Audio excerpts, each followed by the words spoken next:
Hello दोस्तों, नमस्कार।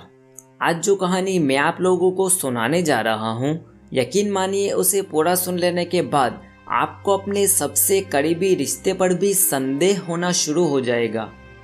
इसी साल मई महीने में बिहार के एक छोटे से गांव में एक छोटी सी लड़की की बहुत ही विकृत परिस्थिति में लाश मिलती है। उस लड़की का पूरा चेहरा एसिड से जलाया गया था। उसकी दोनों हाथों की सारी उंगलियों को काट दिया गया था। उस लड़की के कातिल तक जब पुलिस पहुंचती है, तब जाकर सामने आता है इंसानी रिश्तों को तार तार कर देने वाला घिनौना सच। वीडियो को पूरा देखना और पसंद आए तो चैनल को सब्सक्राइब भी जरूर करना। कहानी की शुरुआत होती है 15 मई साल 2023 में बिहार के वैशाली जिले के एक छोटे से गांव हरप्रसाद से। शिव कुमार दास नाम का एक आदमी वैशाली जिले के हरप्रसाद गांव में रहता था। उसके परिवार में उसकी बीवी और 2 बेटियां भी थी, जिसमें से बड़ी बेटी करिश्मा 13 साल की थी, जबकि छोटी बेटी करीना 9 साल की थी। शिव कुमार दास देहाती मजदूरी करके अपना घर चलाता था। अपनी दोनों बेटियां उसे जान से भी प्यारी थी और इसीलिए दोनों की पढ़ाई लिखाई का अच्छा इंतजाम करके रखा था। बाकी गाँव वासियों की तरह शिव कुमार दास भी जॉइंट फैमिली में रहता था, जहां उसके साथ उसके भाई और भाभी चंदा देवी भी रहती थी। सब कुछ सही चल रहा था। वैसे में 15 मई साल 2023 को शिव कुमार को अपने किसी रिश्तेदार के घर किसी फंक्शन में जाना होता है। वहां उसे कुछ 2 दिन रुकने भी थे और वैसे में अगर वो अपनी दोनों बेटियों को साथ में लेकर जाता तो दोनों बेटियों की पढ़ाई छूट जाने वाली थी। तो शिव कुमार दास अपनी दोनों बेटियों को घर पर ही अपनी भाभी के हवाले छोड़कर चला जाता है। 2 दिन बाद 17 मई को जब शिव कुमार दास वापस अपने घर आता है, तब तक घर का माहौल पूरी तरह से बदल चुका था। जैसे ही शिव कुमार दास ने अपने घर में कदम रखा, उसने देखा कि उसकी बड़ी बेटी करिश्मा और उसकी भाभी चंदा देवी के चेहरे पर 12 बजे हुए हैं और छोटी बेटी करीना कहीं पर भी दिखाई नहीं दे रही। शिव कुमार दास ने जब इन लोगों को करीना के बारे में पूछा तो करिश्मा ने बताया कि करीना कल से लापता है। कल स्कूल जाने के बाद वो वापस लौटी ही नहीं। इतना सुनते ही शिव कुमार दास के पैरों तले से जमीन खिसक जाती है। उसकी लाडली बेटी को घर से लापता हुए पूरा दिन गुजर गया था और अभी तक उसका कोई अता पता नहीं था। वो भागता हुआ पुलिस थाने में पहुंचता है और अपनी बेटी की गुमशुदगी की रिपोर्ट दर्ज करवाता है। पुलिस अपनी कंप्लेंट दर्ज करती है और करीना की खोजबीन शुरू कर देती है। शुरुआती वक्त में सबको यही लगता है कि करीना को किडनैप कर लिया गया होगा, पर एक दिहाड़ी मजदूर की बेटी को किडनैप करके किसी को क्या ही मिलने वाला था। करीना की खोजबीन करते करते 2 दिन गुजर जाते हैं, पर करीना का कोई अता पता नहीं था। अब शिव कुमार दास के घर के पीछे केले का खेत था। पुलिस कंप्लेंट के 2 दिन बाद 19 मई के दिन घर वालों को घर के पीछे वाले खेत से तेज बदबू आती हुई महसूस होती है और जैसे जैसे वक्त गुजरता जाता है, बदबू और भी तेज होने लगती है। अब सारे घर वाले मिलकर खेत में जाने का फैसला करते हैं। जैसे ही घर के लोग उस केले के खेत में जाते हैं तो वहां का नज़ारा देखकर सबके होश उड़ जाते हैं। केले के खेत में शुरुआती कुछ पौधों को हटाने के बाद वहां जमीन पर एक छोटी सी बच्ची की लाश पड़ी हुई थी, और लाश भी कैसे बोला जाए, पहचान भी ना हो पाए ऐसी हालत थी उस लाश की। उस लाश का पूरा चेहरा जला दिया गया था और दोनों हाथों की सारी उंगलियों को काट दिया गया था। एक छोटी सी बच्ची को कोई क्यों मार देगा, और मारने के बाद उसकी डेड बॉडी के साथ इतनी बर्बरता कोई क्यों करेगा। पुलिस ने मौके पर पहुंचकर सबसे पहले लाश को पोस्टमार्टम के लिए भेजा। सबको ये डर था कि शायद इस 9 साल की फूल सी बच्ची के साथ कोई सेक्सुअल असॉल्ट तो नहीं हुआ होगा। पोस्टमार्टम रिपोर्ट से ये तो जाहिर हो गया कि मिलने वाली लाश 9 साल की करीना की ही थी और उसके साथ कोई भी सेक्सुअल असॉल्ट नहीं हुआ था। पर अब पुलिस के सामने ये सवाल था कि आखिर किसने और क्यों इस छोटी सी बच्ची की जान ली, और उसे मारने के बाद भी उसकी लाश के साथ ये दुर्व्यवहार क्यों किया गया, जैसे कि मारने वाले को उसके साथ कोई पुरानी दुश्मनी हो। पुलिस ने कातिल का और कातिल के मकसद को ढूंढना शुरू कर दिया। 2 दिन तक हर एक पहलू ढूंढ लेने के बाद भी जब पुलिस को कातिल का कोई सुराग नहीं मिला तो पुलिस ने अपनी तफ्तीश पहले सिरे से शुरू करना सोचा। करीना जिस दिन लापता हुई उस दिन वो स्कूल तो गई थी, स्कूल से वापस निकली भी थी। करीना के साथ आने जाने वाले बच्चों ने बताया कि उन्होंने उसे घर तक जाते हुए भी देखी थी। इसके बावजूद भी घर वाले बता रहे थे कि उस दिन करीना स्कूल से वापस घर लौटी ही नहीं।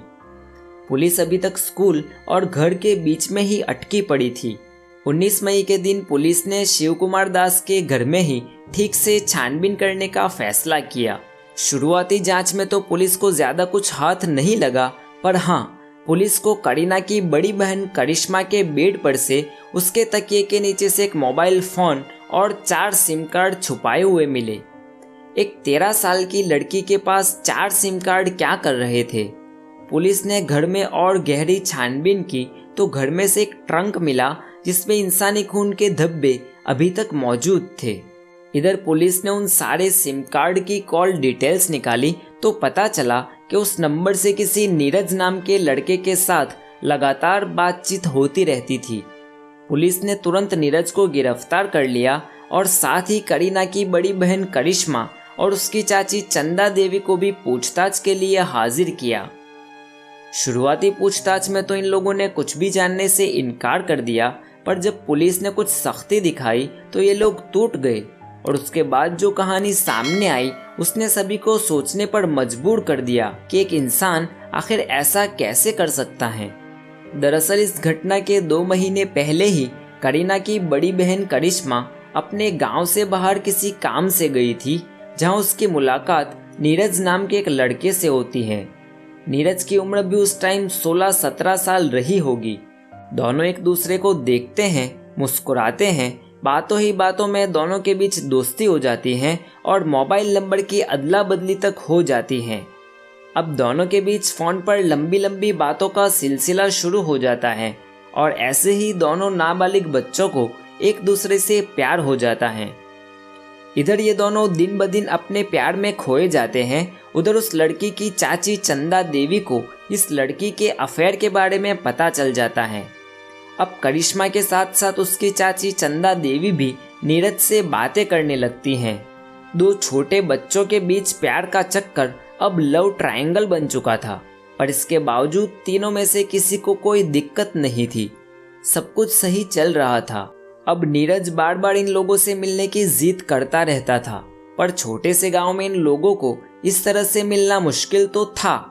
ऐसे में जब शिव कुमार दास को 2 दिन के लिए गांव से बाहर जाना हुआ तो इन तीनों को अच्छा मौका मिल गया। जिस दिन शिव कुमार दास घर से निकला उसी दिन नीरज इन दोनों से मिलने घर पर आ गया और दोनों के साथ बारी बारी से सब कुछ करने भी लग गया। तीनों लोग अपनी रासलीला में इतने मशगूल हो गए कि उन्हें वक्त का अंदाजा भी नहीं रहा।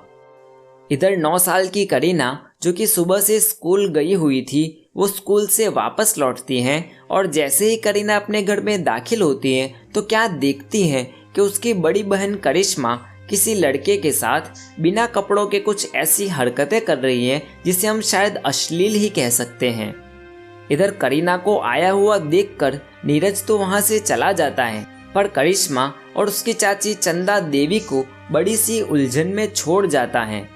इन लोगों को अब ये डर सताने लगता है कि एकाध दिन के बाद जब शिव कुमार दास वापस घर लौटेगा तो करीना उन्हें सब कुछ बता देगी और उसके बाद न जाने क्या होगा। इसी कश्मकश में ये दोनों चाची भतीजी मिलकर करीना को अपने रास्ते से हटा देने का प्लान बनाते हैं और अपने यार नीरज को भी इस प्लानिंग में शामिल कर देते हैं। नीरज वापस आता है और फिर ये तीनों लोग मिलकर 9 साल की करीना की हत्या कर देते हैं। अपने एक टुच्चे से जुर्म को छुपाने के लिए बड़ी बहन अपनी ही छोटी सी फूल जैसी बहन को मौत के घाट उतार देती हैं। अब करीना का कत्ल करने के बाद फिर वही दिक्कत कि लाश का क्या किया जाए। इन लोगों को जो कुछ भी करना था वो एक ही दिन में कर देना था, क्योंकि अगले ही दिन शिव कुमार दास वापस लौटने वाला था। तो ये लोग करीना की लाश को एक छोटे से ट्रंक के अंदर भर देते हैं और घर में ही छुपा देते हैं। मतलब जिस वक्त पर करीना की गुमशुदगी की कंप्लेंट दर्ज हुई और पुलिस ने उसे ढूंढना शुरू किया, उस वक्त तक करीना की लाश उसी ट्रंक में घर में ही पड़ी हुई थी। तो अगर पुलिस ने ढंग से छानबीन की होती तो शायद ये केस जल्दी सॉल्व भी हो जाता और करीना की लाश के साथ बदसलूकी भी नहीं हुई होती। उधर जहां एक तरफ पुलिस और घर वाले करीना को ढूंढने में लगे हुए थे, वहीं दूसरी तरफ करीना की लाश घर में ही पड़ी सड़ रही थी और उस लाश में से अब बदबू आना भी शुरू हो गया था। अब इन दोनों को फिर से टेंशन होना शुरू हो जाता है। तो नीरज इन लोगों को एक आइडिया देता है। इसके बाद करिश्मा और उसकी चाची चंदा देवी ट्रंक में से करीना की लाश निकालते हैं और उसके चेहरे पर एसिड डालकर उसे जला देने की कोशिश करते हैं, ताकि किसी को अगर करीना की लाश मिलती भी है तो उसकी पहचान ना हो पाए। और तो और ये लोग करीना के हाथ की सभी उंगलियां भी काट देते हैं, ताकि फिंगरप्रिंट से लाश की पहचान ना हो सके। इसके बाद ये लोग रात होने का इंतजार करते हैं और जब रात हो जाती है तो चुपचाप करीना की लाश को घर के पीछे वाले केले के खेत में फेंक देते हैं। अगले दिन जब उस खेत में से तेज बदबू आने लगती है तो घर वाले उस तरफ जाते हैं। जिसके बाद आगे जो कुछ हुआ उसके बारे में हम लोग आगे बात कर ही चुके हैं। अब क्योंकि करिश्मा और नीरज दोनों नाबालिग थे तो उन दोनों को गिरफ्तार करके बाल सुधार गृह में भेज दिया जाता है, जबकि चंदा देवी को जेल के सलाखों के पीछे भेजा जाता है।